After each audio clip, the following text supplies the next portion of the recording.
Au cœur d'une terre baignée par les premiers rayons d'un soleil cuivré, s'éveillait le village paisible de Kimbia. Les huttes de terre rouge se dressaient sous la caresse d'un air encore frais, parfumé des feux de bois naissants et de la douce émanation des fleurs sauvages. Anaka, drapée dans un pagne aux motifs ocre et indigo, se leva avec la grâce d'un arbre s'étirant vers le ciel. Ses yeux sombres, habituellement empreints d'une douce quiétude, portaient une lueur nouvelle, une agitation subtile. Elle marchait pieds nus sur la terre battue, sentant la fraîcheur humide sous ses orteils. Le chant matinal des oiseaux résonnait, mais une autre mélodie, plus intérieure, commençait à vibrer en elle. Anaka se dirigea vers une petite clairière à l'orée de la forêt, son lieu de recueillement. Elle s'assit en tailleur au pied d'un baobab majestueux, son écorce rugueuse témoignant des siècles passés. Elle ferma les yeux, laissant le silence l'envelopper. Dans ce moment de quiétude, un murmure s'échappa de ses lèvres. « Guesprit de la forêt, grand ancêtre, je sens un murmure nouveau en mon cœur, une langue que je ne connais pas. » Soudain, une brise légère se leva, faisant frissonner les feuilles, et un son cristallin, comme le tintement de petites cloches, emplit l'air. La nuit enveloppa Kimbia d'un voile d'encre parsemé de milliers d'étoiles scintillants. Le son rythmique des tambours résonnait au loin, accompagnant les chants des veillées. Mais pour Anaka, le sommeil était devenu une porte vers un monde étrange et vibrant. Chaque nuit depuis 3 lunes, le même rêve la consumait. Elle se retrouvait dans une forêt luxuriante, baignée d'une lumière lunaire spectrale, où les arbres centenaires se tordaient et se parlaient dans une langue mélodieuse mais incompréhensible. L'eau des rivières murmurait des secrets anciens, et la terre sous ses pieds palpitait d'une énergie tellurique. Dans sa hutte, Anaka était allongée, son visage crispé par une concentration intense. Des gouttes de sueur perlaient sur son front.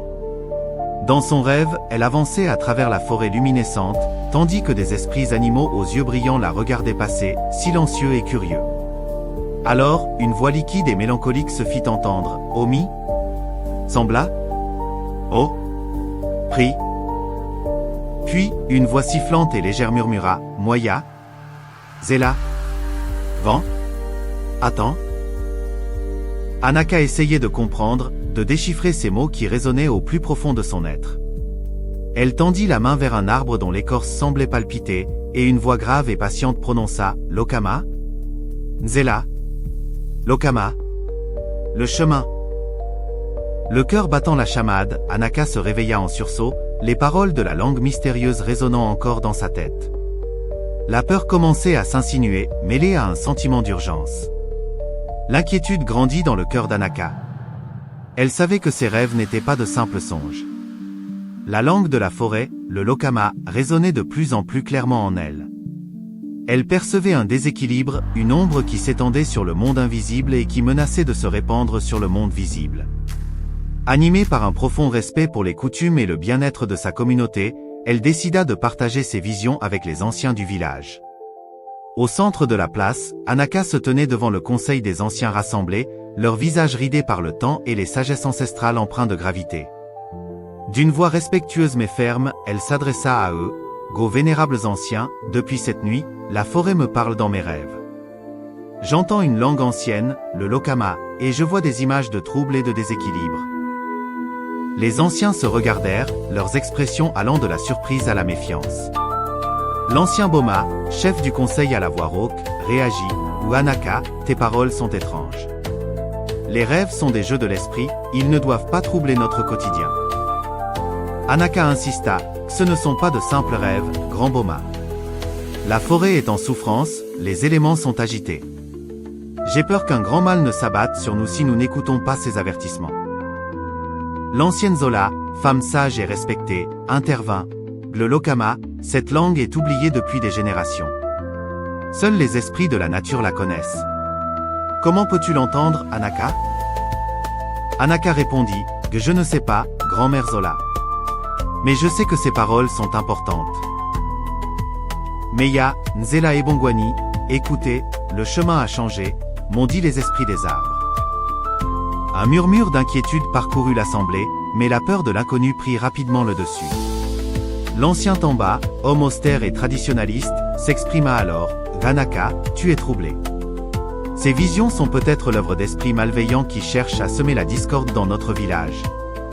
Tu dois te purifier. » Malgré ses tentatives pour expliquer la force et l'urgence de ses rêves, Anaka se heurta à l'incompréhension et à la peur.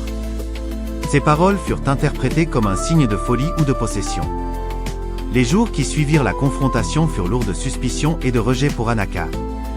Les villageois l'évitaient, murmurant sur son passage. La peur avait remplacé le respect. Après cette nuit de rêves identiques, où la forêt la suppliait de l'aider, les anciens prirent une décision douloureuse mais inébranlable selon leurs croyances. Pour le bien du village, Anaka devait être exilée. Le cœur brisé mais résigné, elle quitta Kimbia à l'aube, emportant avec elle le poids de l'incompréhension et la tristesse de l'adieu. D'un pas lent et déterminé, Anaka s'enfonça dans la forêt profonde, les rayons du soleil levant perçant timidement la canopée. Les sons familiers du village s'estompèrent derrière elle, remplacés par le bruissement des feuilles et le chant lointain des oiseaux. Les larmes coulaient silencieusement sur ses joues. Soudain, une douce pluie commença à tomber, comme si le ciel pleurait son sort.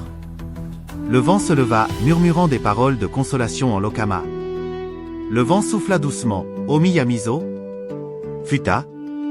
Les larmes des yeux. Essuie. Puis, la pluie chuchota, Malambe. Koba. Doucement.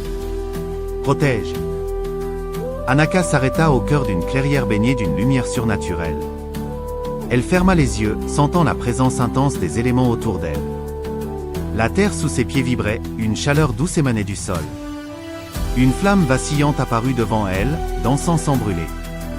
L'eau de pluie se rassembla en une flaque scintillante, reflétant le ciel. Le vent tourbillonna autour d'elle, formant une spirale invisible. Dans un crescendo d'énergie et de lumière, les quatre éléments, l'eau bienveillante, le feu purificateur, la terre nourricière et le vent messager convergèrent vers Anaka. Une douce lueur dorée l'enveloppa. Puis, dans ses bras, apparut un nourrisson aux yeux brillants comme des étoiles, sa peau portant les couleurs de la terre et du soleil. C'était Kazadi, l'enfant des quatre souffles, né de l'union d'Anaka et des forces primordiales de la nature.